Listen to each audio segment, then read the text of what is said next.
है तो हम इनका हार्दिक अभिनंदन स्वागत करते हैं।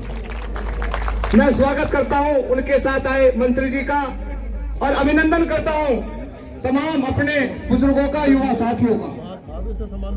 साथियों, मैं अपनी बात आदरणीय मंत्री जी से इजाजत देते हुए शुरू करूंगा कि धरा बेच देंगे, गगन बेच देंगे, धरा बेच देंगे, गगन बेच देंगे, कली बेच देंगे, चमन बेच देंगे, ऐ जागो वतन के सिपाही, वरना ये सत्ताधारी भाजपा वाले इस देश को बेच देंगे। साथियों, ये मौका नहीं था। हमारे मंत्री जी, मुख्यमंत्री जी आज एक किसी कार्यक्रम में आए तो मैं सिर्फ इतना कहना चाहता हूं कि यह नरोत्ता की वो पवित्र भूमि है जब कुछ फिरका परस्त लोगों ने पूरे देश के अंदर जातिवाद का जहर घोलने का प्रयास किया, तब यह नरोत्ता की धरती में ऐसा कोई झगड़ा फसाद कभी नहीं हुआ। यह मोहब्बत की, भाईचारे की, तहजीब की भूमि है और इस भूमि पर हमारा सौभाग्य है कि आज मुख्यमंत्री जी के चरण पड़े हैं। आज देश जिस दौर से गुजर रहा है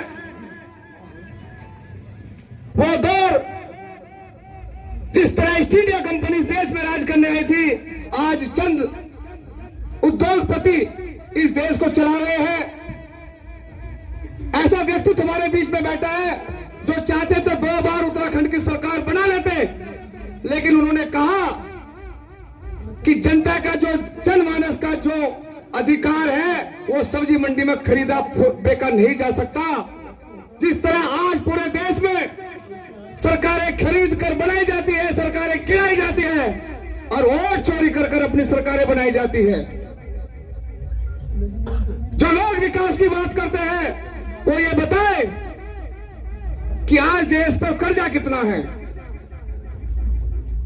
देश की सीमाएं सुरक्षित नहीं है, देश के जो नजदीकी हमारे मुल्क है नेपाल, भूटान, पाकिस्तान, श्रीलंका, ये हिंदुस्तान के साथ नहीं है और आप विश्व गुरु की बात करते हैं। हमारा रुपया पता नहीं प्रधानमंत्री जी गरिमा गिरती है नहीं गिरती है, पहले गिरती थी, 84 के पार हो गया, लेकिन देश विश्व गुरु बनेगा। कर्जा 82% बढ़ गया, नौकरियां खत्म, किसान बेहाल, लेकिन सारे संस्थान अडानी अंबानी को बिकेंगे। उत्तर प्रदेश में अभी मुख्य प्रधानमंत्री ने 4 एयरपोर्ट की घोषणा की, उद्घाटन किया, उनमें एक सहारनपुर का भी एयरपोर्ट था। अब बंद क्यों कर दिया? क्यों बंद कर दिया? क्या आपके देश के प्रधानमंत्री को यह नहीं पता कि कहां एयरपोर्ट बनेगा, कहां नहीं बनेगा? अडानी को ठेका दिया, प्रॉफिट हुआ, सवारी नहीं, बंद कर दिया।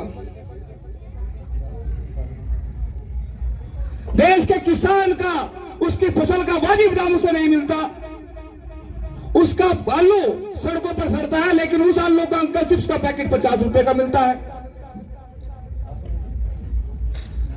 पूरा अगर कोई एक शब्द बोल दे उस पर मुकदमा। हमारे एक एसएसओ जिन्होंने कहा कि भाई आतंकवाद का कोई धर्म नहीं होता, लाइन हाजिर, मजबूरी हो गई जी सर, यस सर कहने की। हम गुलाम है क्या? अरे हिंदुस्तान के संविधान ने हमें अधिकार दिया अपनी बात कहने का।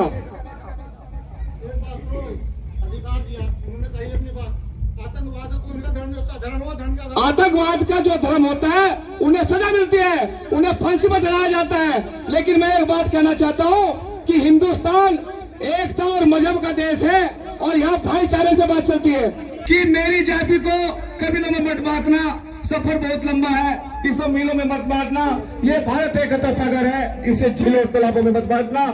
हम सब मोहब्बत का संदेश देते हैं। हिंदुस्तान हमारा सबसे बड़ा धर्म है, तिरंगा हमारा सबसे बड़ा सम्मान है और उस सम्मान को हम करते हैं और करते रहेंगे। और सुनो, देश की एकता, अखंडता हमारे बुजुर्गों ने अंग्रेजों से इस देश को आजाद कराया था और इस भाईचारे को कायम रखने की जिम्मेदारी हम सबके लिए हम कायम रखते हैं। जय हिंद, जय भारत।